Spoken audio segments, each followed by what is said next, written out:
Hi ನಮಸ್ತೆ ರೀ friends ಎಲ್ರಿಗೂ. ಇವತ್ತು ನೋಡ್ರಿ ನಾನು ನಿಮಗೆ ಮನೆಯಲ್ಲೇ ಯಾವ ರೀತಿ ಈಸಿಯಾಗಿ ಓರಿಯೋ ಬಿಸ್ಕೆಟಿಂದ ಕೇಕ್ ಮಾಡ್ಬೋದು ಅಂತ ನಾನು ನಿಮಗೆ ತೋರಿಸ್ಕೊಡ್ತೀನಿ. ಇದನ್ನು ನಾನು ನನ್ನ ಮಕ್ಕಳಿಗೆ ಕ್ರಿಸ್ಮಸ್ ಇರೋದ್ರಿಂದ ನನ್ನ ಮಕ್ಕಳಿಗೆ ಮನೆಯಲ್ಲೇ ಇದನ್ನು ಮಾಡಿಕೊಟ್ಟಿದ್ದೆ. ಆಮೇಲೆ ನಾನು ಸ್ವಲ್ಪ ಪ್ರಮಾಣದಲ್ಲೇ ಮಕ್ಕಳಿಗೆ ಇಷ್ಟಿಷ್ಟೇ ಮಾಡಿಕೊಡ್ತಾ ಇರ್ತೀನಿ, ಒಂದೇ ಸಲ ಜಾಸ್ತಿ ಮಾಡಿಕೊಡ್ತಾ ಇರಲ್ಲ. ಹಾಗಾಗಿ 2 ಪ್ಯಾಕ್ ಬಿಸ್ಕೆಟಿಂದ ನಾನು ಇದನ್ನು ಮಾಡಿ ತೋರಿಸ್ತಾ ಇದ್ದೀನಿ. ಆಮೇಲೆ ಮಾಡೋದು ತುಂಬ ಈಸಿ, ಆಮೇಲೆ ತಿನ್ನೋಕ್ಕೂ ಭಾಳ ಟೇಸ್ಟಾಗಿರ್ತೈತಿ. ಮಕ್ಕಳಿಗೆ ಹೊರಗಡೆ ಕೊಡಿಸೋದಕ್ಕಿಂತ ಈ ಥರ ಮನೆಯಲ್ಲೇ ಮಾಡಿ ಕೊಟ್ಟರೆ ಭಾಳ ಖುಷಿಯಿಂದ ತಿಂತಾರೆ ಮಕ್ಕಳು. ನೋಡಿರಿ, ಈಗ ನಾನು 1-2 ಪ್ಯಾಕ್ ಬಿಸ್ಕೆಟ್ ಏನು ತೊಗೊಂಡಿದ್ನಲ್ಲ ಅದನ್ನೆಲ್ಲ ಒಳಗಡೆ ಕ್ರೀಮ್ ಇರ್ತೈತಲ್ಲ ಅದನ್ನೆಲ್ಲ ಸಪ್ರೇಟಾಗಿ ಮಾಡ್ಕೊಂಡು ಒಂದು ಚಿಕ್ಕ ಮಿಕ್ಸಿ ಜಾರಿಗೆ ನಾನು ಇವೆಲ್ಲ ಬಿಸ್ಕೆಟ್ನ ನಾನು ಸ್ವಲ್ಪ ತುಂಡು ಮಾಡಿ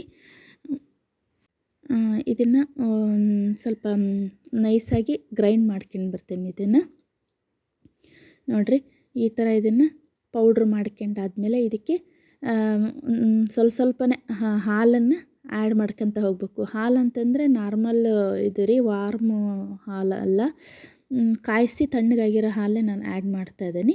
ನೋಡಿರಿ, ಸ್ವಲ್ಪನೇ ಹಾಲು ಹಾಕಿ ಈ ಥರ ಇದನ್ನ ಚೆನ್ನಾಗಿ ಮಿಕ್ಸ್ ಮಾಡ್ಕೊಂಡು, ಆಮೇಲೆ ಈಗ ಅದೇನು ನಾನು ತೆಗ್ದಿಟ್ಟಿದ್ನಲ್ಲ ಬಿಸ್ಕೆಟಿಂದು ಕ್ರೀಮ್ಸು ಅದನ್ನು ಹಾಕಿ ಒಂದು ಸ್ವಲ್ಪನೇ ಹಾಲು ಹಾಕಿ ಇದನ್ನ ನಾನು ಚೆನ್ನಾಗಿ ಇದನ್ನ ಮಿಕ್ಸ್ ಮಾಡ್ಕೊತಾ ಇದ್ದೀನಿ.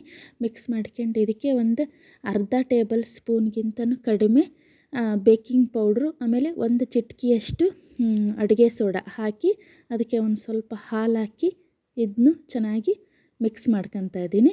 ನಾವೆಷ್ಟು ಚೆನ್ನಾಗಿ ಮಿಕ್ಸ್ ಮಾಡ್ಕೊತೀವೋ ಅಷ್ಟು ಚೆನ್ನಾಗಿ ಸ್ಪಾಂಜಿಯಾಗಿ ಕೇಕ್ ಚೆನ್ನಾಗಿ ಬರ್ತೈತಿ. ಹಾಗಾಗಿ ಇದನ್ನ ಮಿಕ್ಸ್ ಮಾಡೋದೇ ಇದ್ರದ್ದು ಒಂದು ಮೇನ್. ಆಮೇಲೆ ಇನ್ನೊಂದೇನಪ್ಪ ಅಂತಂದರೆ, ನಾನು ಇದಕ್ಕೆ ಯಾವುದೇ ರೀತಿ ಶುಗರು ಈ ಥರ ಏನು ಆ್ಯಡ್ ಮಾಡ್ಕೊಂಡಿಲ್ಲ. ನೀವು ಬೇಕಪ್ಪ ಅಂತಂದರೆ 1 ಸ್ಪೂನಿನಷ್ಟು, ಇಲ್ಲಾಂದರೆ 1.5 ಸ್ಪೂನಿನಷ್ಟು ಬೇಕಾದರೆ ಒಂದು ಸ್ವಲ್ಪ ಶುಗರ್ನ ಆ್ಯಡ್ ಮಾಡ್ಕೊಂಡು ಅದನ್ನು ಚೆನ್ನಾಗಿ ಮಿಕ್ಸ್ ಮಾಡ್ಕೊಳ್ರಿ. ನಾನು ಶುಗರ್ ಯಾಕೆ ಆ್ಯಡ್ ಮಾಡ್ಕೊತಾ ಇಲ್ಲಪ್ಪ ಅಂದರೆ, ಈಗ ಅದೇನು ನಾನು ಕ್ರೀಮಿಂದ ಹಾಕಿದ್ನಲ್ಲ ಅದೇ ಶುಗರ್ ಇರ್ತೈತಿ ಅಂತಂದು ನಾನು ಹಾಕಕ್ಕೆ ಹೋಗಿಲ್ಲ. ಇಲ್ಲಿ ನೋಡಿರಿ, ಇದನ್ನ ಈ ಥರ ಇಷ್ಟು ಕಂಟೆಂಟ್ ಆಗೋ ತನಕ ಇದನ್ನ ಕಲಸಿ, ಅಂದರೆ ತೀರ ತೆಳ್ಳಗೆ ಕಲಿಸ್ಬಾರ್ದು, ಅದರಲ್ಲಿ ಒಂದು ಸ್ವಲ್ಪ ಗಟ್ಟಿಯಾಗಿ ಕಲಸಿ ನಾನು ಒಂದು ಬಟ್ಲು ತೊಗೊಂಡೇನಿ. ನೀವು ಮನೇಲಿ ಕೇಕ್ ಮಾಡೋ ಕಂಟೈನರ್ ಏನಾರು ಇದ್ದರೆ ಅದನ್ನು ತೊಗೊಳ್ರಿ. ನಾನು ಸ್ವಲ್ಪನೇ ಮಾಡೋದಲ್ಲ ಅಂತಂದು ಇಷ್ಟೇ ಚಿಕ್ಕದಲ್ಲಿ ಒಂದು ಬೌಲಲ್ಲಿ ನಾನು ಮಾಡ್ಕೊತೀನಿ.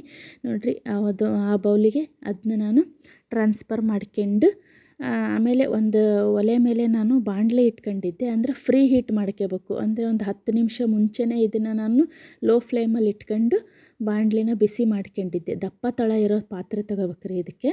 ಹಾಗಾಗಿ ನೋಡಿರಿ, ಅದ್ರ ಮೇಲೆ ಒಂದು ಚಿಕ್ಕದಾಗಿ ಒಂದು ಬಟ್ಲು ಇಟ್ಟು ಅದ್ರ ಮೇಲೆ ನಾನು ಈ ಬೌಲ್ನ ಇಡ್ತಾ ಇದ್ದೀನಿ. ನಿಮ್ಮ ಮನೇಲಿ ಏನಾದರೂ ಸ್ಟ್ಯಾಂಡ್ ಇದ್ದರೆ ನೀವು ಇಟ್ಕೊಳ್ರಿ.